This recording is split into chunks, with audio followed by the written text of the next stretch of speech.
Welcome back to another video. Today, we're doing something different. We are making New York style pizza. You can do it same day, so you just leave it in room temperature for 8 hours, or you can use it within 24 to 48 hours if you put it in the fridge. So it's for same day pizza, or up to 2 days pizza for dough balls. So it's perfect for home recipe. The first time I've ever made New York style pizza is right now.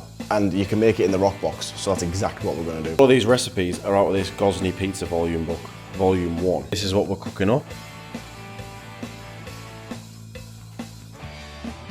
150 grams of a poolish that you make. So for the New York style pizza, you have to make a poolish the day before. So it's like 75 grams of flour and 75 grams of water and a little bit of yeast. Put it together, leave it for a day, and then you add that to the dough. But honestly, it takes like 45 seconds to make, so don't think, oh, it's gonna take too many days to do it. It literally takes like 45 seconds to make the poolish, and then you use it the next day, which is today. I'll show you right now. It smells crazy.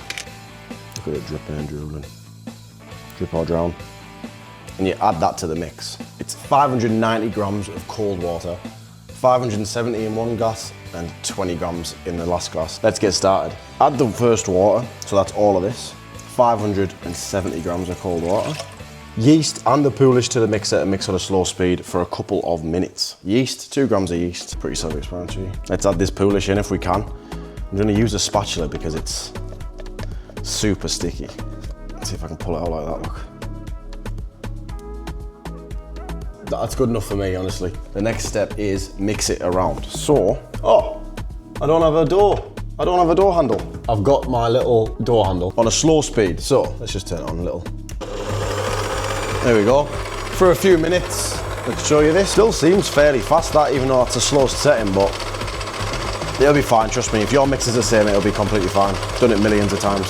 Oh my God, there's a wasp. Ah, there's a wasp! Get off. Now it's time to add all the rest of the flour. I might not have a bowl big enough. I don't think my bowl's big enough.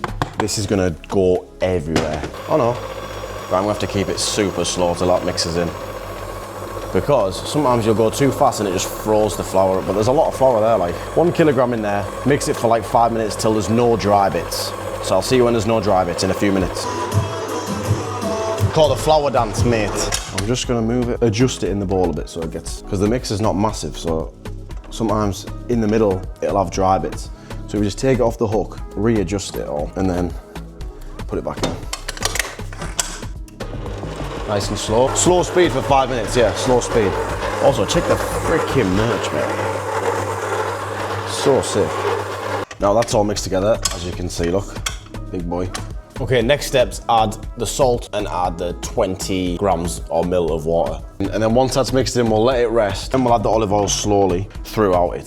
So I've added the salt and the 20 gram of water, and it's literally just slipping, sliding around the bowl.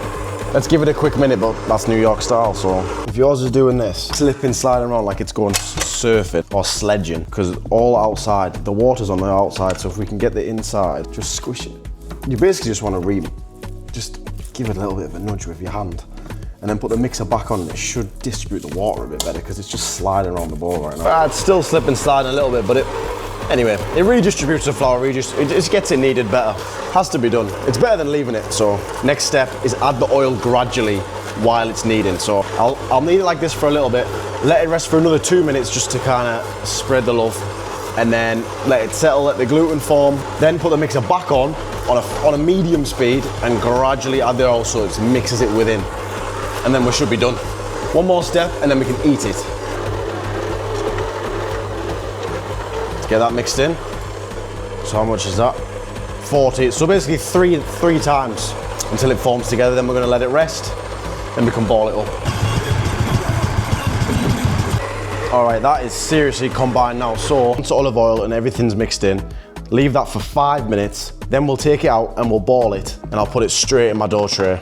With Neapolitan pizza, I let it ferment in a bulk for like 12 hours before I ball it. But with this recipe, you just ball it straight away, and then you can either use it in 8 hours or put it in the fridge and use it within like 2 days. Then we're gonna ball it up, and I'm gonna put it in this ball tray here. And then that's gonna go in the fridge. You can do it same day, so you just leave it in room temperature for 8 hours, or you can use it within 24 to 48 hours if you put it in the fridge. So it's for same day pizza or up to 2 days pizza for dough balls. So it's perfect for home recipe. Then we'll get the Roccbox on, eat it, bake it, sleep it. There we go, look. That's it in the bowl. But I'm going to do about 30 hours ferment in the fridge with this. Now you can do same day, as we mentioned before, and just leave it at room temperature. To be honest, I can't even leave it at room temperature. Room temperature is like 18 to 20 degrees.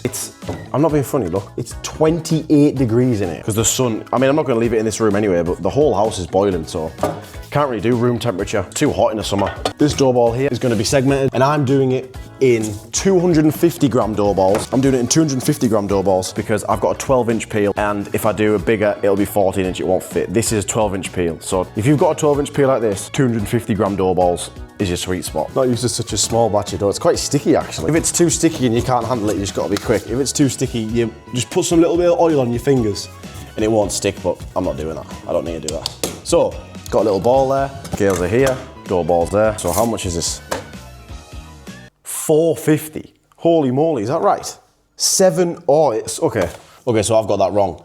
It makes 7 250 gram dough balls or 4 350 gram dough balls. My bad. So we're gonna have to split it into 7. 254, that'll do.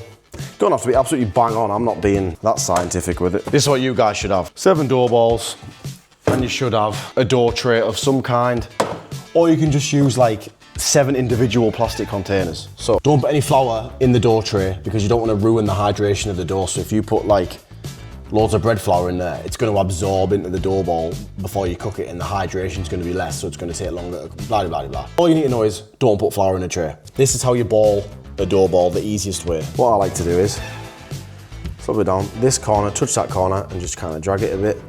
Turn it around, this corner, touch that corner, drag. This corner, touch that corner, drag. And you're literally just touching side to side, like where it's open, drag it, and then where it's a little open, touch that corner. And then, this is pretty easy, this bit. You wanna just cup it with your hands, and you imagine the dough balls in between your hands, and you just kinda like grabbing the two sides, sealing them together, just like that, look. Seal, grab, seal. Maybe at the seal, just like that, look. Grab, seal. You're not really grabbing it, but you can kind of feel the bottom of it, like you're scooping it underneath and touching your fingers together. Just touch it like that and it makes a ball. There you go, there's your ball. It's super sticky, this dough though, because it's so fresh.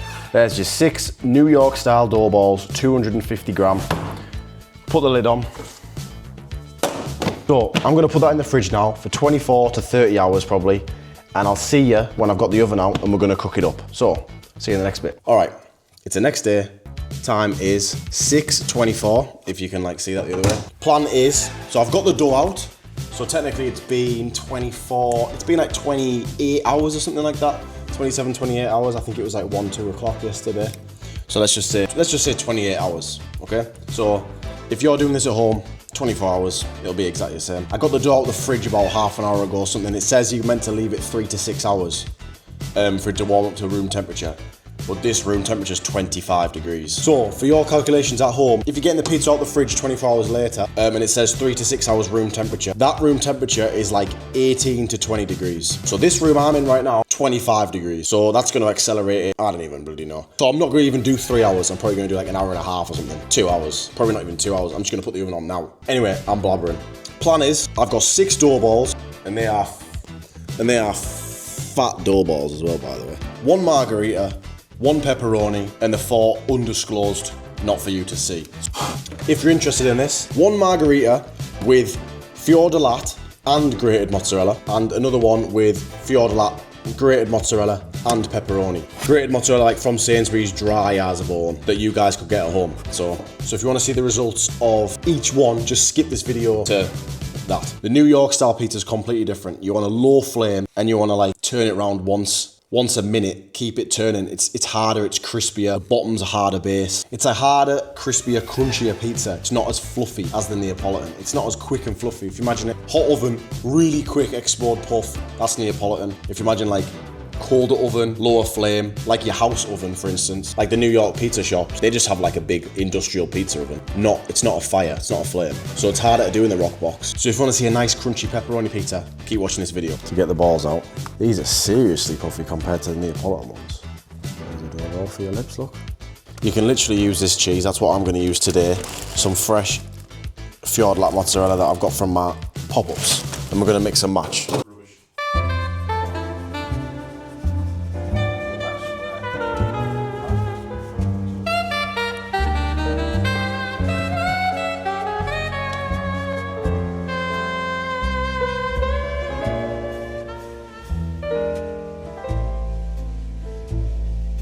Okay, so this pizza's double topped.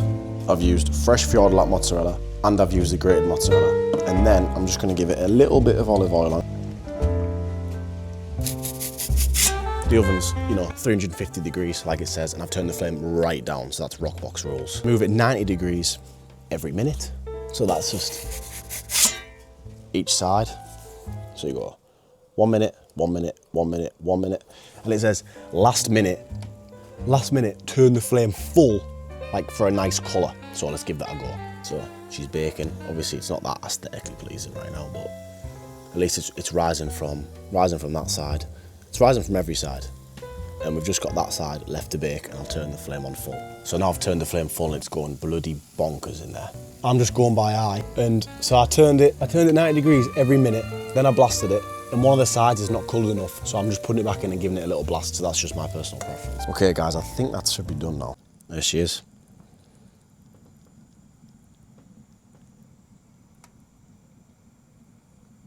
There it is, look. Looks quite good actually. It says leave it to rest for a minute. Oh my God, it nearly went. Let's take it inside, let's be smart.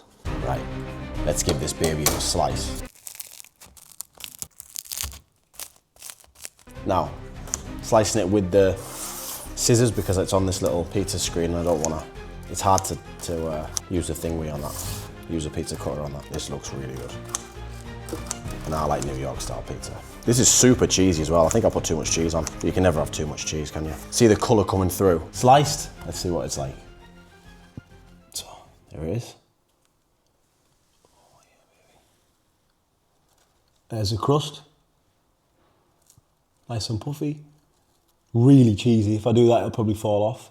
No, it's okay, it's sticking. And then, oh yeah. Look at that, guys. That is the perfect New York style pizza. Check the base out. Check the base out.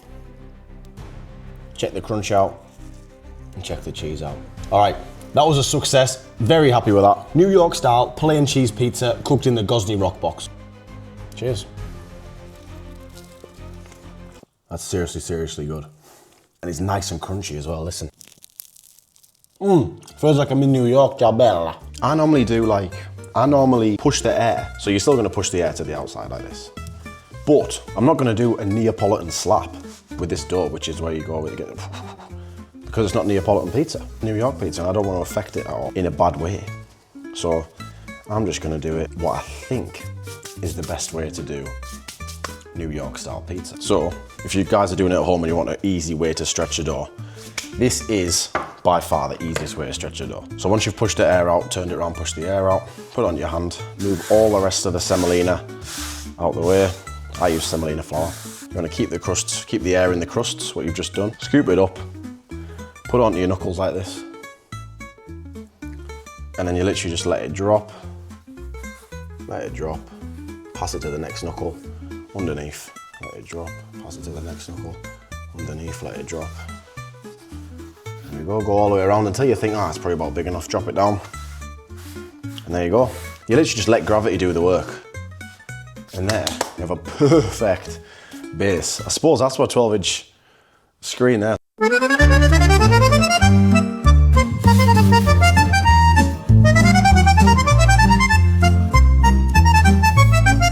So guys, look at that pepperoni. This is a 12-inch, so considering it's not a New York style pizza oven, and I've never cooked New York style pizza before, this is looking hellish. Oh yeah, by the way, my mic's died and my camera's on 2%, so, but honestly, this is looking amazing. You can compare that yourself, just based on what it looks like. Let's slice it up quickly.